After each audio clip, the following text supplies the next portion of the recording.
BNP chairperson ও সাবেক প্রধানমন্ত্রী বেগম খালেদা জিয়ার রুহের মাগফিরাত কামনায় দেশের বিভিন্ন জেলায় দোয়া মোনাজাত ও মিলাদ মাহফিল অনুষ্ঠিত হয়েছে।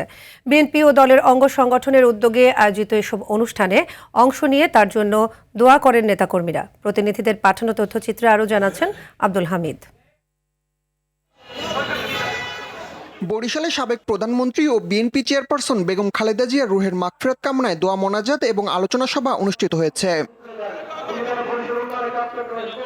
নাটোরের আড়াইপুর জেলা বিএনপির কার্যালয়ে গণতন্ত্রের আপসী নেত্রী বেগম খালেদা জিয়ার মৃত্যুতে শোক ও সম্প্রীতি সমাবেশ অনুষ্ঠিত হয়েছে।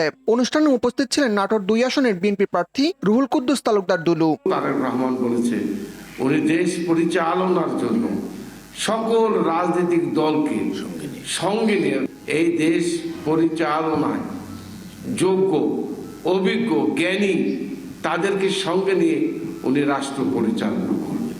গোপালগঞ্জে খালেদা জিয়ার আত্মার মাগফিরাত কামনায় কোটালীপাড়া উপজেলায় দোয়া ও মিলাদ মাহফিল অনুষ্ঠিত হয়েছে। অনুষ্ঠানের প্রধান অতিথি হিসেবে উপস্থিত ছিলেন গোপালগঞ্জ 3 আসনের বিএনপি প্রার্থী SM জিলানী।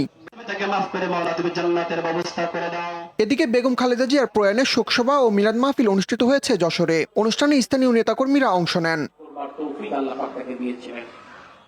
খালেদা জিয়ার আত্মার মাগফিরাত কামনায় পটুয়াখালী ইসলামিক ফাউন্ডেশন মিলনায়তনে সদর উপজেলা বেসরকারি কলেজ, মাদ্রাসা, স্কুলের শিক্ষক কর্মচারীদের উদ্যোগে আলোচনা সভা ও দোয়া মোনাজাত অনুষ্ঠিত হয়েছে। বাগেরহাটে জিয়া পরিষদের উদ্যোগে খালেদা জিয়ার রুহের মাগফিরাত কামনায় দোয়া মাহফিল অনুষ্ঠিত হয়েছে। জেলা প্রেস ক্লাব মিলনায়তনে এ দোয়া মাহফিলের আয়োজন করা হয়। ঝলকাঠিতে বেগম জিয়ার রুহের মাগফিরাত কামনায় কোরআন খতম ও দোয়া মাহফিলের আয়োজন করা হয়েছে।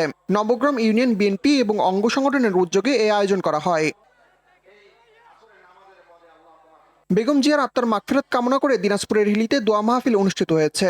জুম্মার নামাজ শেষে দলীয় কার্যালয়ে এই মিলাদ মাহফিল অনুষ্ঠিত হয়। আব্দুল হামিদ, RTV।